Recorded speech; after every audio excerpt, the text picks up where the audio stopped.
Okay, hold on. Okay, pardon my French. You only got that here in the video. Here we go. And three, two, one.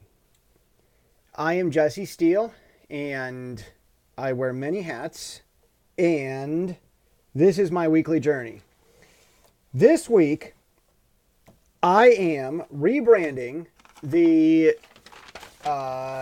Jesse Steele podcast weekly. Now, I'm it's kind of been a hodgepodge announcements podcast, but something occurred to me 20 minutes ago. I had this epiphany as I was on my way to lunch. No, I don't wait in line for lunch because I don't wait in line. I go to things at times when there isn't a line. If there's a line, then I'm there at the wrong time. No, I'm not going to be removing the blank paper. It's still going to be on the podcast. And George is not quitting. He tried to tender his resignation. It was a request. It was more humility on his part because he thought he was doing a bad job. But I said, no, George, we need you on. And it was really amazing how that worked. He's going to stay. But it's occurred to me this week as I wrap some stuff up that the stuff, I'm going to be a little more on point. I'm not going to make it random hodgepodge announcements, but the stuff I talk about on this weekly hodgepodge tell you the announcements of my life podcast really could have value to people who want to add value to themselves. And I'm not the only source of value, of course. I love myself. I love to think that I'm the best and greatest and brightest. And that I'm even besterer than Trump. And I'd love to even think that I could make Mexico pay for my awesomeness, just like Trump managed to get Mexico to pay for stuff. But I don't have that high of a view of myself. Let's see. Okay. This stuff that I talk about, though, is really insightful stuff. I had a buddy call me, Zach, I love you. We need to get Zach on here. George, okay. All right. Okay. It's all set. All right. Hold on. I need a sip of this Monster. No, Monster is not the only energy drink that I drink. My Instagram, it's February, and there's still a summer Red Bull at the local 7-Eleven. I made a video of it, and it's on my Instagram. Goodness. Wow. That was... Where's the can? Do I have the can? Can I get the can? No, I can't. No, you know what? I'm going to have to go get the can. Hold on. I'm going to have to go. I'll get the can. I'm getting the can. Hold on. I'm getting the can. I'm walking around. I'm over here. I've got the can. The can's on the way. It's coming. The can's... I'm almost here. I'm almost there. Okay. All right. Can. Okay. I've got the can. You wanted the can. Hold on. I got to adjust this green thing behind me. Because I'm great. Okay. Live on Twitch. You got to have the green screen thingy. Where's the green screen thing? Oh, it's green screen technical difficulty. This is a disaster. Who listens to this kind of stuff? You do. Okay. This here I'm holding is the Red Bull. This is the current red edition Red Bull. I think that they hijacked it from summer 3 years ago. 3 years ago, summer, it was summer edition. It was red. And then last year it was delicious lemonade. It was yellow. And then this year they did this green one. And because I'm doing the green screen, it kind of disappears because it's pretty much the same color.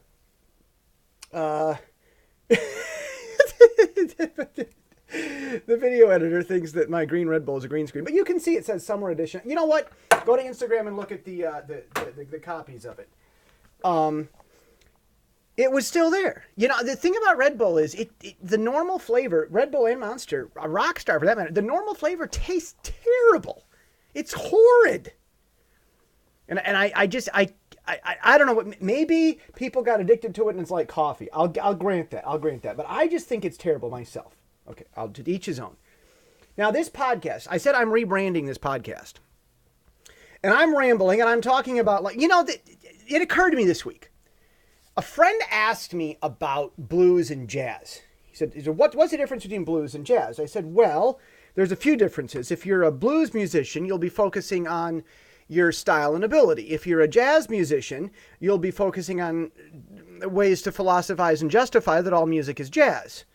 I know that's not fair, but the problem is that it works. Okay, blues and jazz. I don't know if you know this, but there's some important marketing lesson about this. See, my grandmother was a nightclub entertainer, and I mean the main thing she had was blues, but you got Dave Brubeck, Linus and Lucy. There's this in their style. There's this basic, there's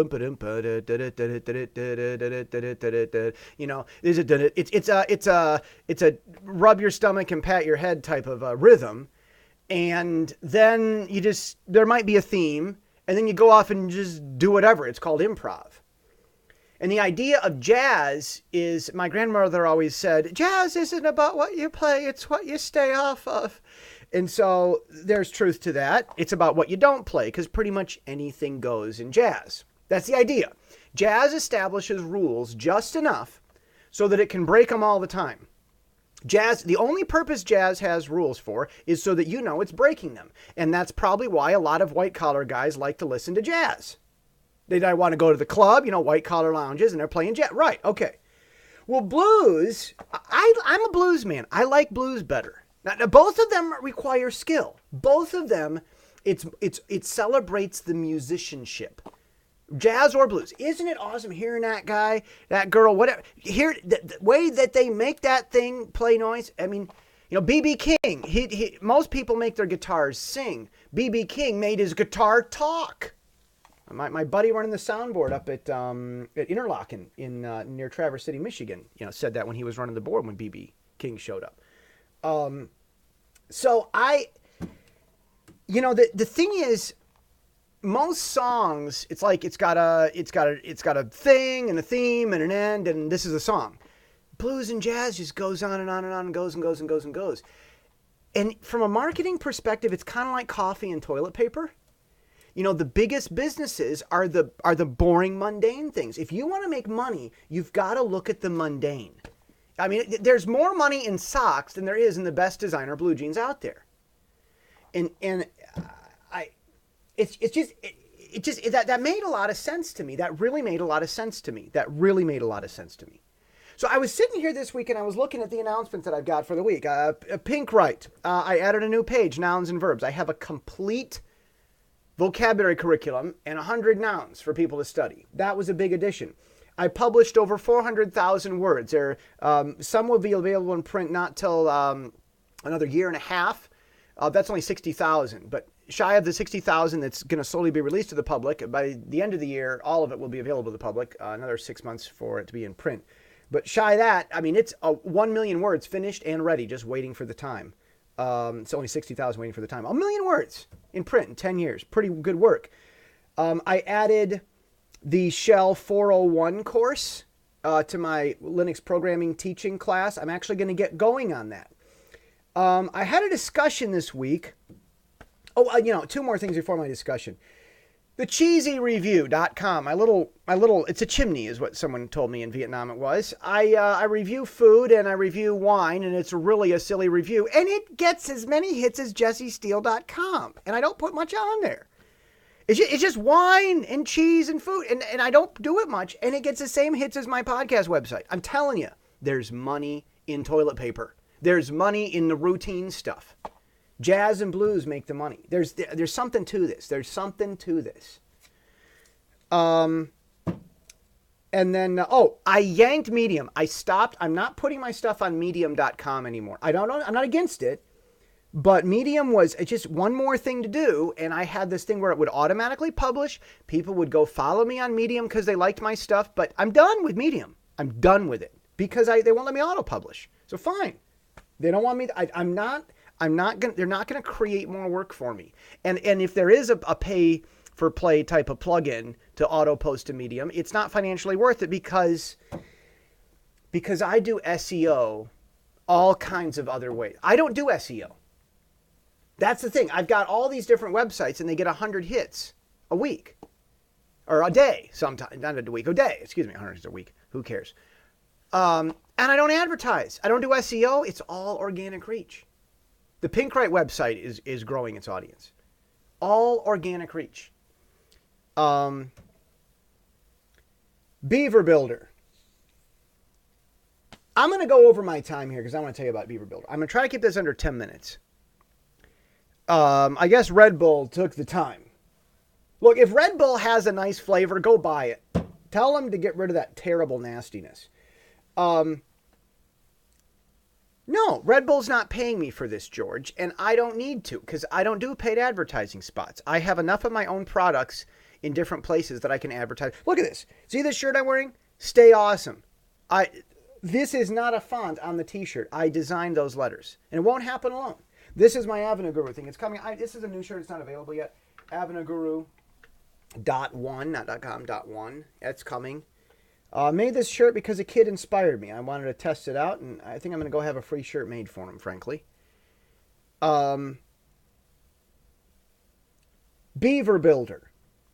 And this is why I rebranded the podcast today, the Podcast Weekly. It should be showing up in iTunes. A weekly journey with a writer, Linux programmer, designer, organic, non-SEO marketer, entrepreneur, political columnist, teacher, anti-Sunday morning Christian, and American with a degree in Bible who lives in Asia. I figured that the stuff that I go through should be interesting to you. Because my buddy Zach, I mentioned early on, called me with a question, and he's moving from Wix to Beaver Builder with some of his websites because it makes sense for him to do that. Here's the thing. Beaver Builder was really a way to put different like blocks of like little talkie snippets in like different blocks scattered across your web page, your landing page. We don't do web pages anymore. They're all landing pages. They're all boring. That's the thing. Beaver Builder was a way to make WordPress boring. Because the whole internet's gone landing page, boredom, boring all. I love landing pages, but everyone's doing it. So don't do it. Don't you do it. But it's been the trend, about 10 years ago it started, to put a little smattering of little blocks of text and little snippets of what you're about, smattered and scattered in magazine style across your page. Okay, all right. Well, for years and years, WordPress couldn't do that. And everybody uses WordPress because WordPress is the one tool for them all, which is actually turning it into the one tool for nothing. Because if you try to please everyone, you won't actually please anyone. But that's another story. In order to make WordPress do this smattering magazine style little blocks of text scattered across the page, in order to make it do that in a way that made sense, they made this Beaver Builder plugin. These guys, Tyler.com, this guy's pretty cool. I don't like everything he does. Tyler.com is what I'm using for the JesseSteele.com website, the books thing, all the different sections and stuff. Beaver Builder is a plugin that they made to be able to magazine-style scatter text across the page. Okay, all right, Beaver Builder, all right. Well, with WordPress 5, which just came out, like within the last few months, of course I didn't update. I waited 2 days or something like that, and it was already 5.0.1. And then I said, I'm not updating.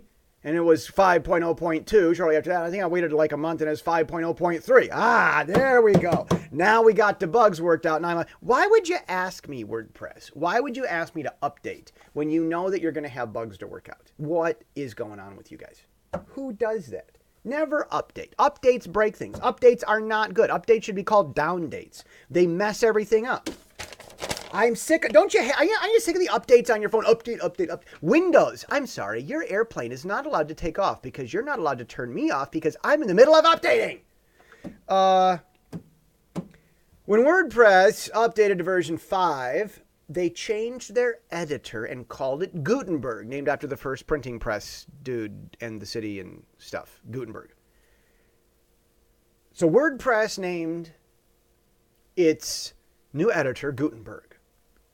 And Gutenberg basically kind of fulfills the same magazine smattering of text function to put text magazine style around and across your page, much the same way that Beaver Builder achieved.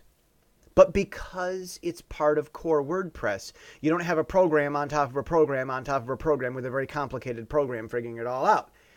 It's just there.